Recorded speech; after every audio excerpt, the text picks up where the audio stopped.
Ẹ kú dédé àsìkò yìí gbogbo ibi tí ẹ ti ń gbọ́ mi lé lóko tàbí lẹ́yìn òde, jẹ́ kí a gbàdúrà. Bàbá wa olùfẹ́ wa wọn àgbẹ̀yìnga ṣe ń lọ́ba fún àánú àtọ́jú rere náà láti àrígbà ọ́ láti tún rí ọjọ́ ìṣẹ́gun èyí tó gbẹ̀yìn nínú oṣù keje.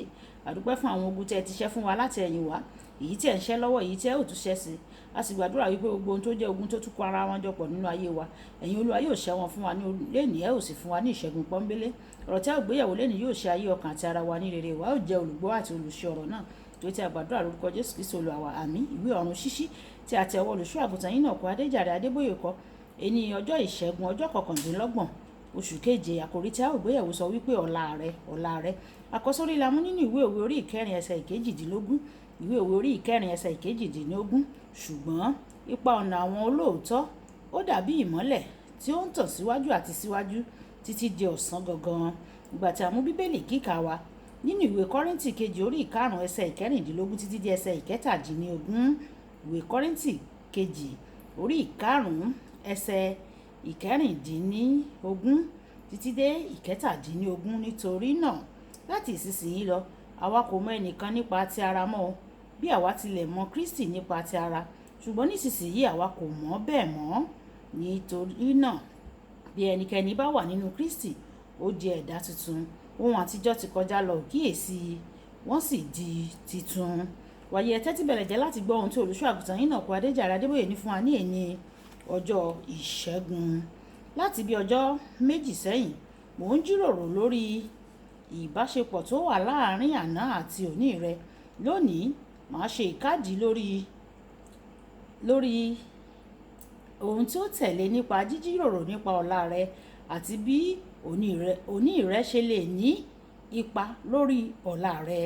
Gẹ́gẹ́ bí onígbàgbọ́, ọjọ́ ọ̀la rẹ wà ní àìléwu nítorí Ọlọ́run nìkan ló ń ṣàkóso àná, òní àti ọ̀la. Òun ni Alpha àti Omega. Ìdí nìyí tí Kólósè orí ìkíní ẹsẹ̀ ìkẹtàdínlọ́gbọ̀n sọ pé Kristi nínú rẹ ìrètí ògo ni. Síwájú sí nínú ìwé Àìsáyà orí ìkẹta ẹsẹ̀ ìkẹwàá ó wí pé ẹ sọ fún olódodo pé yóò dára fún un. Àwọn ìlérí láti ọ̀dọ̀ Ọlọ́run wọ̀nyí tó fi dá ọ lójú pé ọjọ́ ọ̀la rẹ yóò dára. A lè pín ọ̀la rẹ sí méjì: ọ̀la rẹ nínú ayé àti ọ̀la rẹ ní ayérayé. Tí o bá jẹ́ Kìrìsìtẹ́nì nítòótọ́, kò yẹ kí o máa ṣe àníyàn nípa ọ̀la, nítorí Ọlọ́run ti ṣe ìlérí láti tọ́jú rẹ nínú ayé yìí o. Nínú ìwé Jòhánù orí ìkẹrìnlá ẹsẹ̀ ìkẹtàlá, Jésù sọ pé bí a bá béèrè ohunkóhun ní orúkọ rẹ̀, òun yóò fi fún wa. Ó sọ nínú ìwé Mátù orí ìkeje ẹsẹ̀ ìkẹsàn-án dé ìkọkànlá pé kódà ní ipò ìkà wa gẹ́gẹ́ bí ènìyàn, a kò lè fún àwọn ọmọ wa ní òkúta nígbà tí wọ́n bá béèrè àkàrà.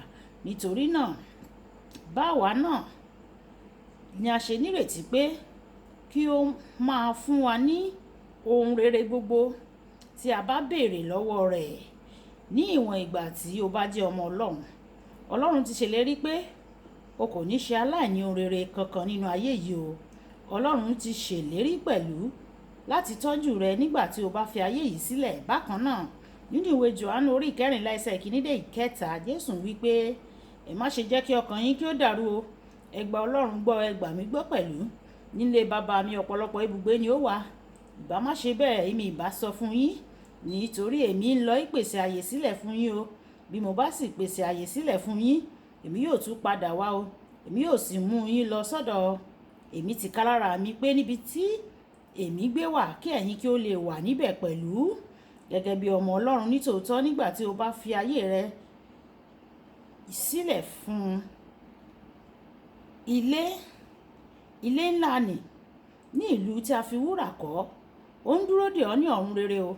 Ìwé Ìfihàn orí kọkànléníogún ẹsẹ̀ ìkejìdínlógún. Olùfẹ́, tí o kò bá tí ì fi ayé rẹ fún Kristi, o wà nínú ìjọba òkùnkùn, ó sì fi ewu ìlọ́po méjì ń ṣeré nìyẹn o.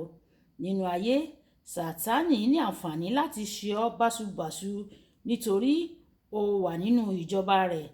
Àti ní ayérayé ìwọ yóò wà ní adágún iná tó jìnnà sí Ọlọ́run, ẹni tí ó jẹ́ orísun àlàáfíà gbogbo, ayọ̀ àti ìmọ́lẹ̀. Tí o kò bá tí ì fi ayé rẹ fún Jésù, yí padà sí i nísinsìnyí o. nítorí láìsí Jésù ọ̀la rẹ yóò burú jáì. Ìwé Àìsáyà orí 3 ẹsẹ̀ 11. Kókó ọ̀rọ̀: tí o bá wà nínú Kristi tí o sì wà nínú rẹ̀ síbẹ̀, ọ̀la rẹ yóò dára. Ìjà sọ pé bàbá mi Ọlọ́run aláàánú, mo ti mọ̀ ọ́, má ṣe jẹ́ kí n padà sẹ́yìn, kí ọ̀la mi kí ó lè dára àti kí n lè jogún ìjọba Ọlọ́run.